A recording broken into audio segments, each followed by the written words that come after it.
Hello दोस्तों, competition genius world centre में आपका स्वागत है। आज का टॉपिक है टीचिंग एप्टीट्यूड, शिक्षण अभिरुचि। और प्रीवियस क्लास में कुछ क्वेश्चन पढ़े थे, कुछ क्वेश्चन आज पढ़ेंगे। चलिए स्टार्ट करते हैं।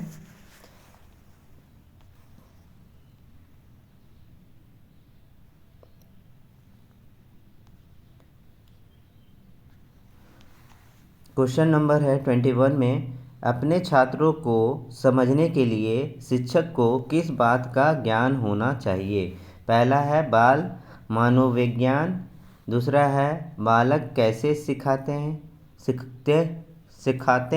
हैं, या फिर उसके बाद है बालकों की अभिरुचियाँ और प्रवृत्तियाँ, और चौथा है ये सभी। तो इसका जो राइट आंसर होगा वो होगा ये सभी। ठीक है, बालक मनोविज्ञान होना चाहिए, बालक कैसे सीखता है वो होना चाहिए, बालकों की अभिरुचि और प्रवृत्ति क्या होती है ये सभी होना चाहिए। यानी कि सब गुण होना चाहिए, तभी अपने छात्रों को सिखाया जा सकता है। ठीक है, क्वेश्चन नंबर 22 में देखेंगे, निम्नलिखित में से कौन सा समाजीकरण सोशलाइजेशन के गौण वाहक हो सकते हैं। पहला है विद्यालय और पास पड़ोस, दूसरा है विद्यालय और निकटतम परिवार के सदस्य, और तीसरा है परिवार और रिश्तेदार, और चौथा है परिवार और पास पड़ोस। तो यहाँ पर इसका राइट आंसर हो जाएगा 22 का, वो होगा विद्यालय और पास पड़ोस, यानी कि ऑप्शन ए इसका राइट आंसर हो जाएगा। चलिए नेक्स्ट में देखेंगे। क्वेश्चन नंबर 23 में देखेंगे, ग्रामीण क्षेत्रों के उत्थान का लक्ष्य होना चाहिए। पहला है प्राइमरी एवं प्रौढ़ शिक्षा का प्रसार, दूसरा है नगरीय सुख सुविधाओं का विस्तार, तीसरा है उच्च शिक्षा का प्रसार, और चौथा है ये सभी। तो इसका जो राइट आंसर होगा 23 का, वो होगा पहला आंसर, यानी कि ए प्राइमरी एवं प्रौढ़ शिक्षा का प्रसार, यानी कि ऑप्शन ए हो जाएगा इसका राइट आंसर। क्वेश्चन नंबर 24 में देखेंगे, अभिभावक अपने बालकों के लिए टीचर से आशा करते हैं। पहला है निष्पक्ष व्यवहार की, दूसरा है सहानुभूति एवं प्रेम की, तीसरा है योग्यता एवं ज्ञान की, और चौथा है ए और बी दोनों। तो इसका जो राइट आंसर होगा 24 का डी होगा, ए और बी दोनों होगा, यानी कि निष्पक्ष व्यवहार होना चाहिए और सहानुभूति एवं प्रेम की होनी चाहिए। ठीक है, तो ऑप्शन डी उसका राइट आंसर हो जाएगा। चलिए नेक्स्ट में देखेंगे। क्वेश्चन नंबर 5 में देखेंगे, शिक्षकों को राष्ट्रीय भावना विकास हेतु का क्या कदम उठाना चाहिए। पहला है राष्ट्रीय भाषा के अधिक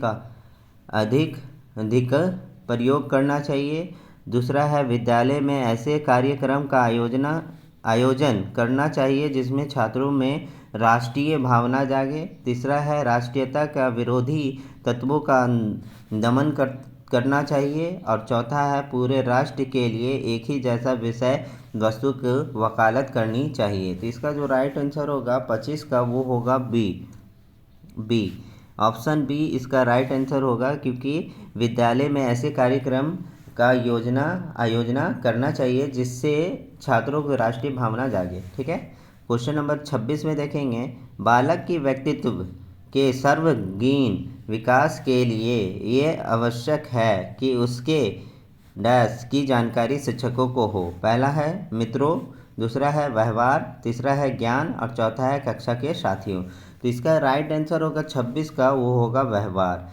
उसके व्यवहार के बारे में जानकारी होनी चाहिए कि वो किस तरह का सोचता है, कैसे वो समझ सकता है, उसके अकॉर्डिंग शिक्षक को क्या करना चाहिए, समझाना चाहिए। मित्रता एक तरह से व्यवहार एक दोस्ती टाइप से करना चाहिए, ताकि वो बच्चा आपसे ना डरे और अच्छा से वो सीख सके। चलिए नेक्स्ट देखते हैं। क्वेश्चन नंबर 27 में, निम्न में कौन सी शिक्षण विधि जिसमें छात्र अधिक एक्टिव क्रियाशील हो। पहला है प्रदर्शन विधि, दूसरा है निगमन विधि, तीसरा है प्रश्नोत्तर विधि, और चौथा है विश्लेषण विधि। तो इसका जो राइट आंसर होगा 27 का, वो होगा ऑप्शन सी होगा प्रश्नोत्तर विधि, यानी कि प्रश्न पूछा जाए तभी वो एक्टिव होंगे, ताकि वो जानकारी ले सके या सीख सके। ठीक है, तो क्वेश्चन नंबर 28 में देखेंगे, बाल केंद्रित शिक्षा चाइल्ड सेंटर्ड एजुकेशन के समर्थक के तौर पर आपके अनुसार निम्नलिखित में से किसका महत्व सर्वाधिक है? पहला है, शिक्षक बालक के व्यक्तित्व पर्सनालिटी का कहाँ तक विकास कर पाता है। दूसरा है, शिक्षक कितनी ज्ञानी, आकर्षक और गुण युक्त है। तीसरा है, शिक्षक अपने स्कूल को कितने अधिक भाव दर्श पाने में सक्षम है। और चौथा है, शिक्षक के पहचान का दायरा कितना विस्तृत है।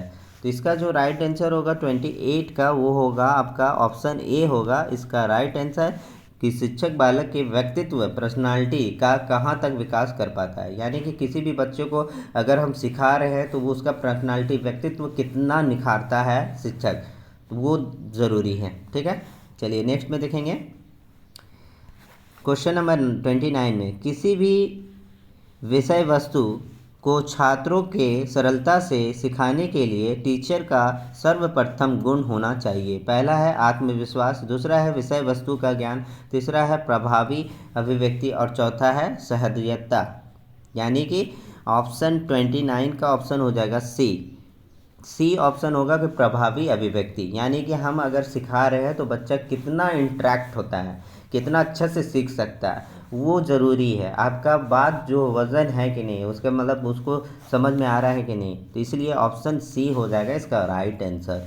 चलिए क्वेश्चन नंबर 30 में देखेंगे, एक छात्र की दृष्टि से विद्यालय में छात्र संगठन के बारे में आपकी धारणा है। पहला है, इनसे कोई लाभ नहीं, दूसरा है विद्यालय में दादागिरी फैलाती है, और तीसरा है शिक्षकों के अन्यायों के विरुद्ध लड़ने का एक साधन, और चौथा है छात्रों में नेतृत्व की भावना बढ़ती है। तो इसका जो राइट आंसर होगा ऑप्शन डी होगा इसका राइट आंसर, यानी कि छात्रों में नेतृत्व की भावना बढ़ती है। तो उम्मीद करता हूँ वीडियो पसंद आया होगा, तो प्लीज़ लाइक करें, शेयर करें एंड सब्सक्राइब करना बिल्कुल ना भूलें। सब्सक्राइब बिल्कुल फ्री है और टीचिंग एप्टीट्यूड की ऑल क्वेश्चन कराई जाएगी, बीएड की तैयारी कराई जाएगी, झारखंड बीएड की तैयारी, जो कि आपका 20 अप्रैल को एग्ज़ाम है। तो आप ज़रूर फॉर्म भरें और अच्छे से तैयारी करें। कंपटीशन जीनियस वर्ल्ड सेंटर को ज़रूर सब्सक्राइब करें और हमारे चैनल से जुड़ें और सपोर्ट करें और सब्सक्राइब बिल्कुल करें, ताकि आपको आने वाले सारी वीडियो के नोटिफिकेशन मिलते रहे और आप इसी तरह पढ़ते रहें और आपको गवर्नमेंट बीएड कॉलेज मिले। Thank you.